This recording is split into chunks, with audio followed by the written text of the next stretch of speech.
Bize gelen başvurular, birçok başvuru mevcut.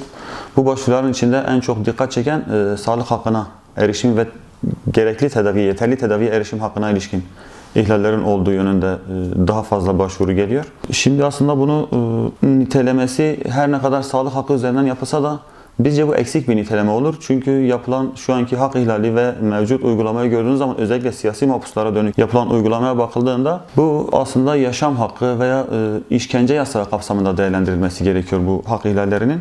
Mevzuatta özellikle kanun, yönetmelik veya Adalet Bakanlığı'nın yayınlamış olduğu genelgelerde, hatta Adalet Bakanlığı ve Sağlık Bakanlığı arasında yapılan protokoller ve tarafı olunan, Türkiye'nin tarafı olduğu uluslararası sözleşmelerde mahpusların hükümlü veya tutuklu fark etmez her türlü sağlığa erişim, tedavi erişim haklarının verilmesine dönük düzenlemeler mevcut. Hatta Türkiye'nin tarafı olduğu İşkence Önleme Komitesi, yani üyelerinden biri olduğu İşkence Önleme Komitesi'nin şu şekilde bir belirlemesi var. Özellikle hasta tutsaklarla alakalı ölümcül bir seyir izleyen bir hastalık ya da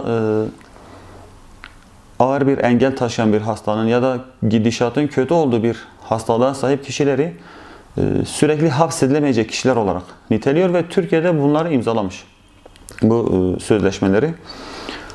Ama uygulamaya baktığınız zaman yine belirtiyorum, özellikle siyasi mahpuslarla alakalı bu mevzuatın tamamen dışına çıktığı, yani son nitelemelerle norm devletle norm dışı devlet ayrımına gidildiğini görüyoruz.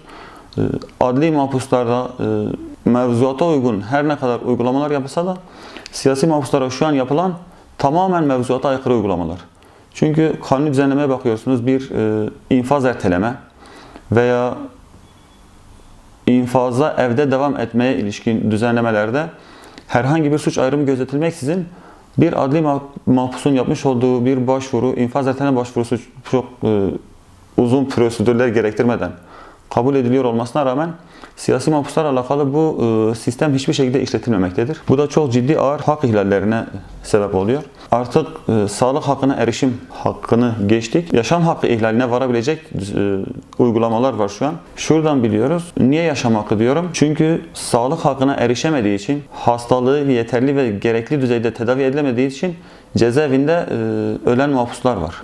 Bunun dışında son kertede artık sağlık hakkına erişemediğinden kaynaklı veya işte hastalığından dolayı tahliye edilip tedavi sürecinde 1-2 ay sonra, çok kısa bir süre sonra yine hastanede tedavi aşamasında vefat eden insanlar var.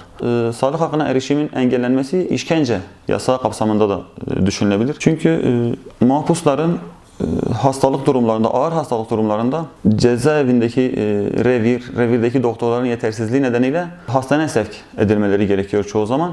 Yalnız bu hastane sevkleri belli periyotlarda gerçekleştiriliyor.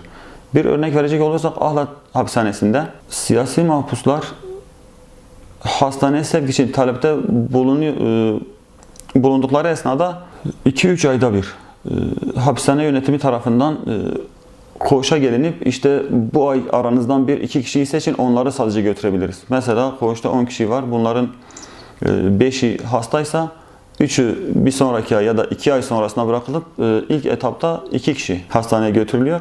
Dolayısıyla bu da götürülmeyen, hem geç götürme noktasında sorunlar yaşanıyor hem de götürülmeyen insanların tedavi süreçlerinin işletilememesinden kaynaklı hastalıklarının biraz daha ilerlemesine sebep oluyor.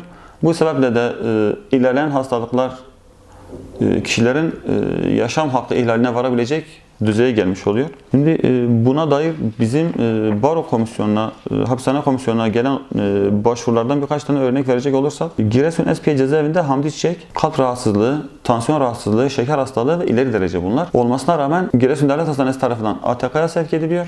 ATK hapishanede kalabilir raporu verip tekrar talepleri reddediyor. Oysa ki normal bir adli mahpus olsa mevcut Hamdi Çiçek'in hastalıkların aynı düzeyde hastalığı olan infaz erteleme başvurusu ne ATK tarafından ne de işte Adalet Bakanlığı bünyesinde ATK tarafından reddedilmez.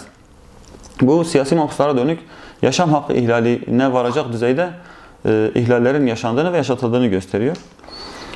Bir diğer mahpus Yahya Güneş hem yaşlı hem ileri derece romatizma hastası ve şu an vücudunda ciddi manada şişmeler mevcut.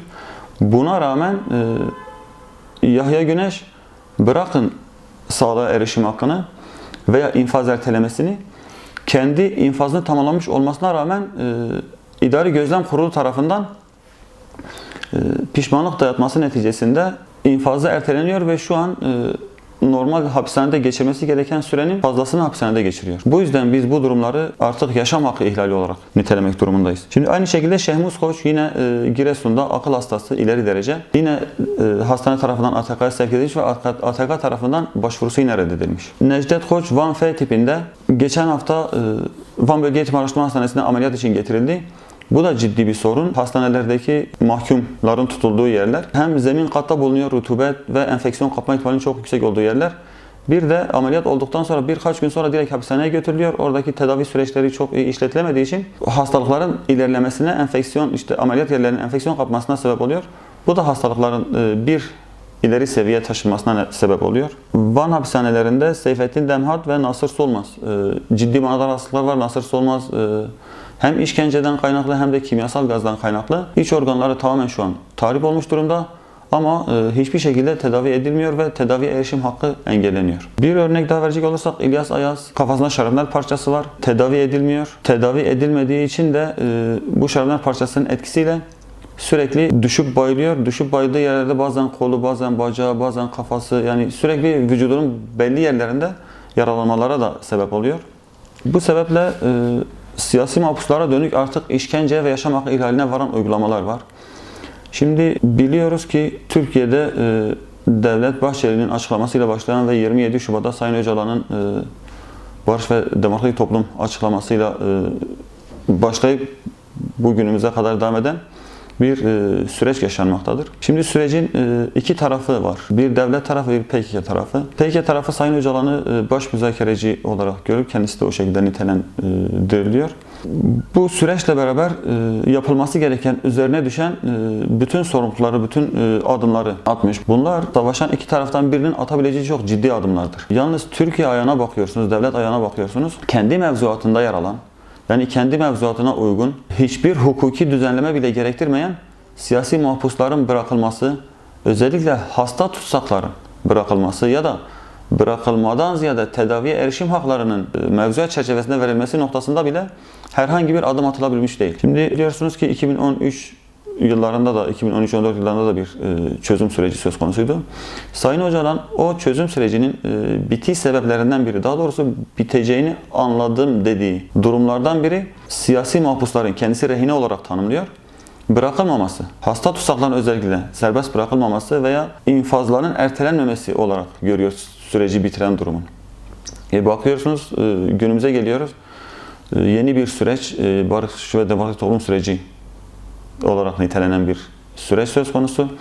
Ama bu süreçte de yine aynı şekilde dediğim gibi hukuki hiçbir düzenleme gerektirmeyen, herhangi bir kanun değişikliği dahi gerektirmeyen, sadece kendi mevzuatını uygulasa ve sağlığa erişim hakkı kullandırılması durumunda infazı ertelenebilecek veya kalan cezasını hapishanede değil de tedavisinin yapılması noktasında evde çekebilecek, infazı tamamlanacak siyasi hasta mahpusların bırakılmasına dair herhangi bir adım dahi atılmıyor. Bunun önünde ciddi manada engeller de söz konusu. Bu engellerin başında idari gözlem kurulları geliyor. İdari gözlem kurulları şu an hala bir süreç yürütülüyor olmasına rağmen siyasi mahpuslarla alakalı PKK kendisini feshetmiş olmasına rağmen kurul esnasında kurula çıkan mahpuslara PKK ile olan bağlantıları veya işte PKK'ya ne şekilde baktıklarına dönük sorular sorulup bunun üzerinden infazları ertelenebiliyor. Bahsettiğim Yahya Güneş hem hasta tutsak hem yaşlı.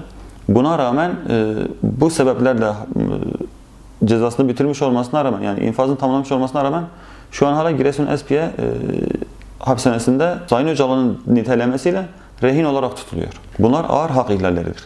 Bu sebeple biz bunu zaten yaşam hakkı ihlali ve işkence yasa olarak, işkence yasağının ihlali olarak niteledik.